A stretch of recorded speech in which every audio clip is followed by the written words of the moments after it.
बट्टा या छूट, जिसे अंग्रेजी में डिस्काउंट कहा जाता है, दो प्रकार का होता है लेखांकन के दृष्टिकोण से। पहला होता है ट्रेड डिस्काउंट, जिसे हम व्यापारिक बट्टा कहते हैं, और दूसरा होता है कैश डिस्काउंट, जिसे हम नकद बट्टा या रोकड़ी बट्टा कहते हैं। अब हम बात करते हैं कि आज दिन तक आपने जिस बट्टे या छूट के बारे में सुना है वो ट्रेड डिस्काउंट है। आपको मालूम है, कोई त्योहारी सीजन हो तब अधिक से अधिक माल बेचने के लिए बड़े बड़े शहरों में सेल लगती है और वहां बोर्ड लगा होता है कि छूट पर सामान ले जाइए। यह छूट व्यापारिक छूट कहलाती है। क्योंकि इसे व्यापारिक छूट इसलिए कहते हैं क्योंकि इसका उद्देश्य व्यापारिक माल की अधिक से अधिक बिक्री करना होता है। इसका एक उद्देश्य यह भी होता है कि आउटडेटेड या ओल्ड फैशन का अगर माल है तो उससे छुटकारा पाना, यानी पुराने स्टॉक को निकालने के लिए भी इस छूट का उपयोग किया जाता है। यह छूट क्या होती है, इसे हम समझने के लिए एक छोटा सा उदाहरण लेते हैं। अगर आप देखिए कि किसी वस्तु के ऊपर, जिसको हम साधारण भाषा में एमआरपी कहते हैं, वो लिखी हुई है 500 रुपए। इसे हम वाणिज्य की भाषा में फेस वैल्यू भी कह सकते हैं, लिस्ट प्राइस भी कह सकते हैं और कोटेशन प्राइस भी कह सकते हैं।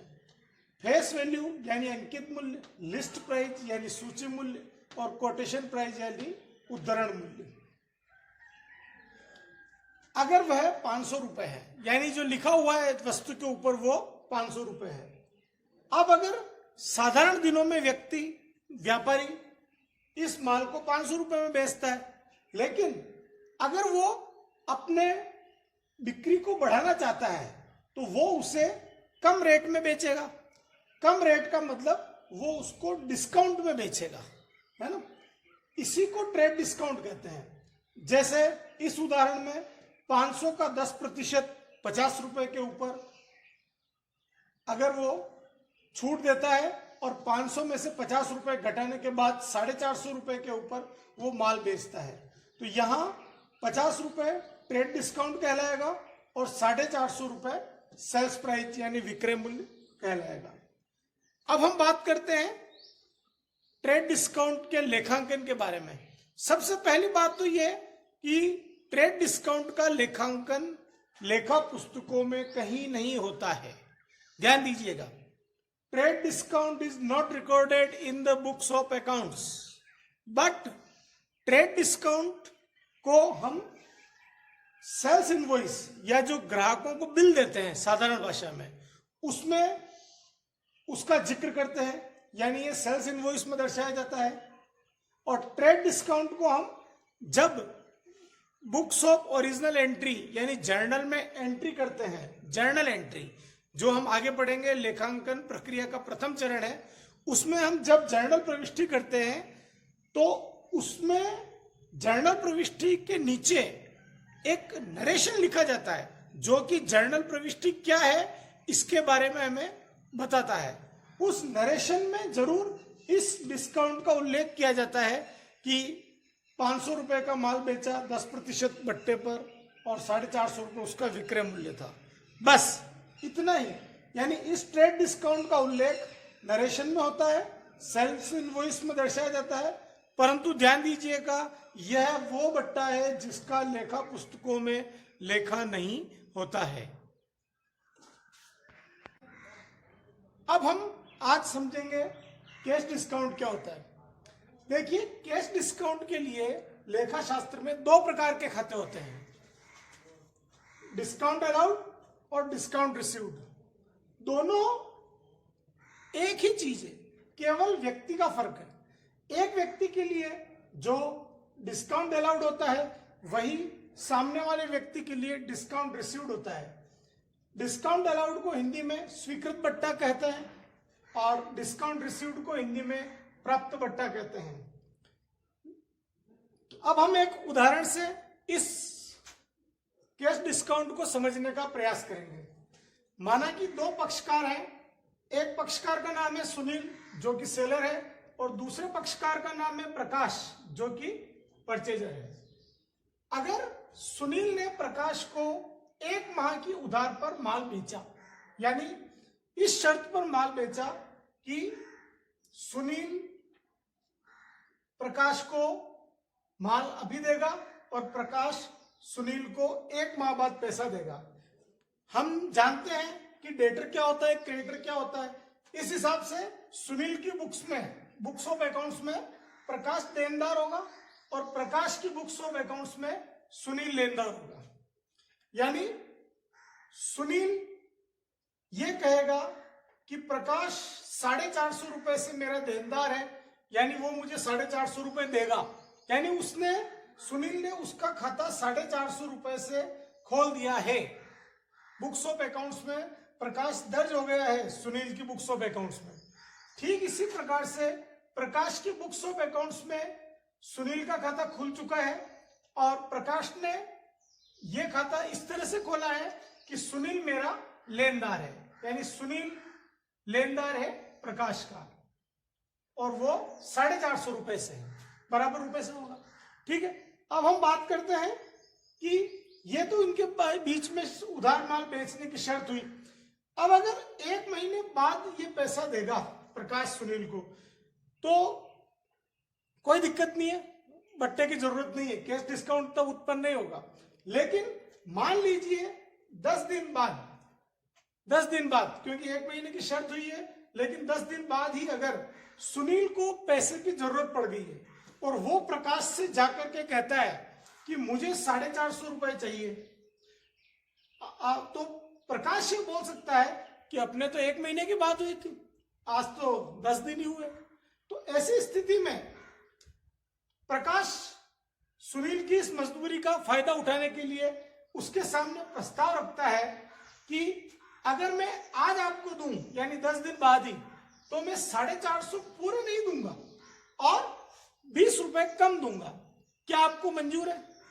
अगर सुनील को पैसे की अत्यंत आवश्यकता है और वो इस प्रस्ताव को मान लेता है, ठीक है, वो इस प्रस्ताव को मान लेता है कि कोई दिक्कत नहीं है, मुझे 430 ही दे दो और अपना हिसाब साफ करो, यानी अकाउंट सेटल करो, कोई दिक्कत नहीं है, 20 रुपए कम आएंगे लेकिन आज तो आ जाएंगे ना। वैसे भी कहा जाता है कि आज जो पैसा आ रहा है चाहे कुछ कम भी हो, लेकिन भविष्य में आने वाले पैसे की तुलना में उसकी वैल्यू अधिक है, इसलिए वो इस प्रस्ताव को स्वीकार कर सकता है। तो चूंकि सुनील ने प्रकाश को इस बात के लिए अलाउ कर दिया कि आप 20 रुपए कम दे दीजिए, यानी सुनील की बुक्स में डिस्काउंट अलाउड अकाउंट खुलेगा, क्योंकि सुनील ने प्रकाश को अलाउ किया है।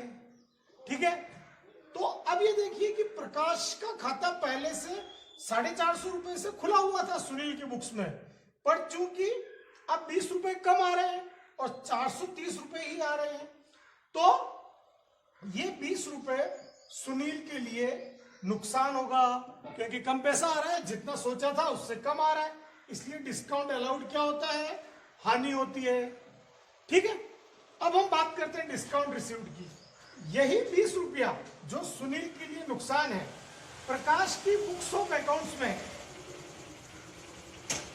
डिस्काउंट रिसीव्ड के रूप में दर्ज होगा, क्योंकि प्रकाश को 450 रुपए देने थे सुनील को, क्योंकि प्रकाश की बुक्स ऑफ अकाउंट्स में सुनील 450 रुपए से लेनदार है और उसको केवल 430 रुपए ही मिले हैं।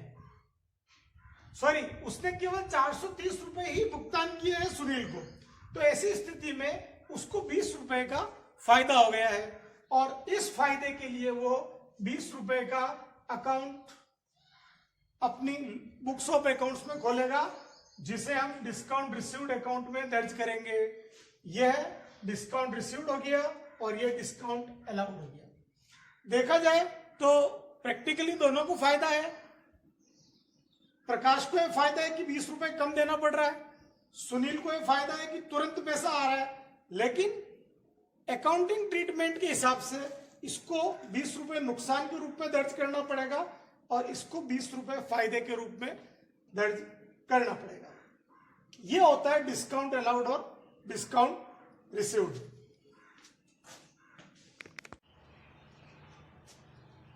ट्रेड डिस्काउंट और कैश डिस्काउंट के बाद अगला महत्वपूर्ण टर्म है रिबेट।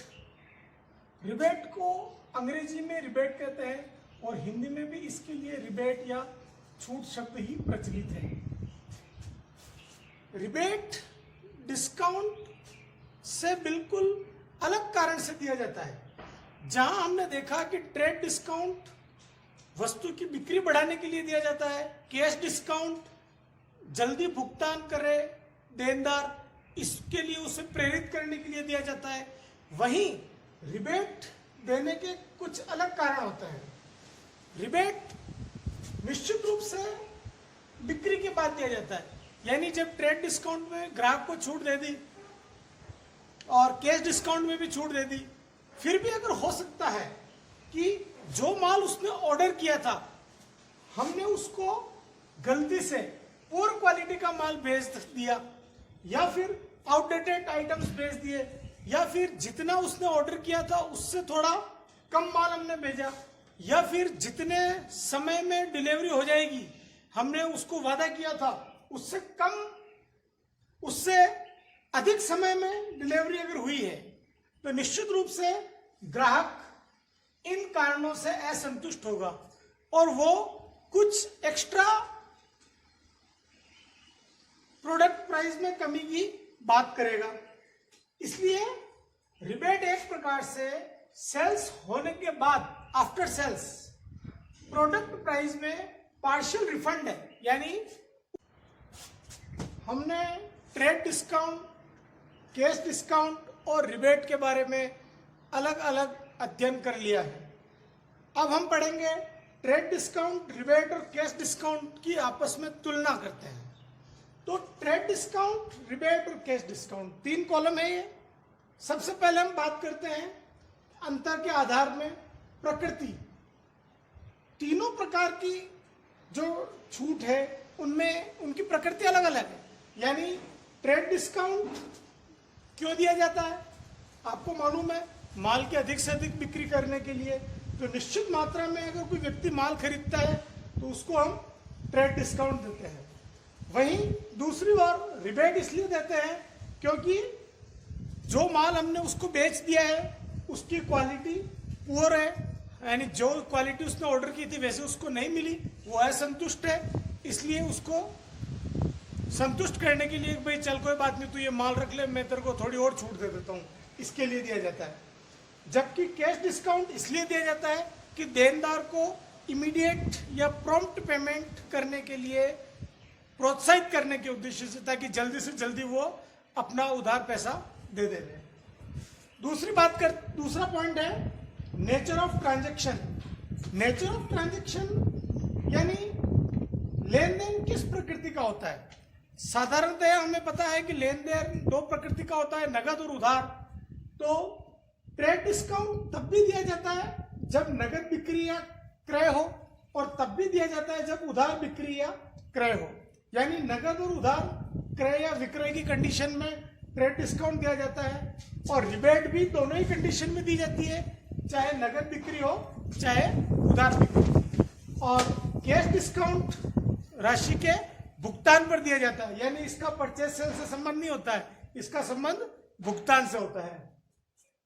अब बात करते हैं कि लेखा पुस्तकों में लेखा करने के पर्पज से, दृष्टिकोण से इसमें क्या अंतर है इन तीनों में। तो ट्रेड डिस्काउंट का लेखा बुक्स ऑफ अकाउंट्स में नहीं किया जाता है। रिबेट का लेखा निश्चित रूप से बुक्स ऑफ अकाउंट्स में होगा, क्योंकि ये रिबेट सेल्स कंप्लीट होने के बाद दी जाती है, इसलिए लेखा होगा। और कैश डिस्काउंट का लेखा भी बुक्स ऑफ अकाउंट्स में होगा। इसका कारण यह है कि जितना पैसा देनदार के रूप में हमने अकाउंट खोल रखा है, हम मांगते हैं, उससे कम पैसा हमें प्राप्त होता है।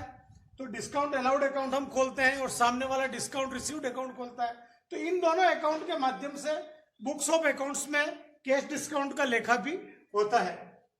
और अब बात करते हैं कि इनवॉइस यानी जो बिल होते हैं साधारण भाषा में, उनमें कमी करने की बात के दृष्टिकोण से इन तीनों में क्या अंतर है।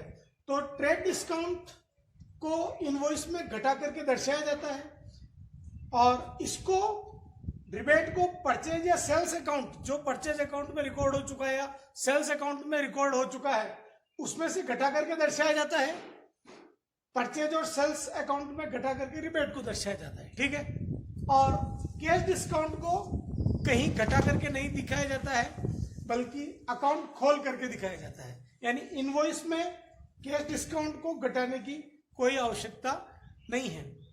इस प्रकार इस वीडियो के माध्यम से आपने देखा कि रिबेट, ट्रेड डिस्काउंट और कैश डिस्काउंट तीनों में क्या अंतर है, क्योंकि इन तीनों शब्दों को लेकर के विद्यार्थियों में अक्सर कंफ्यूजन बहुत रहता है। हमने इस वीडियो के माध्यम से विद्यार्थियों की इसी कंफ्यूजन को दूर करने का प्रयास किया है। धन्यवाद।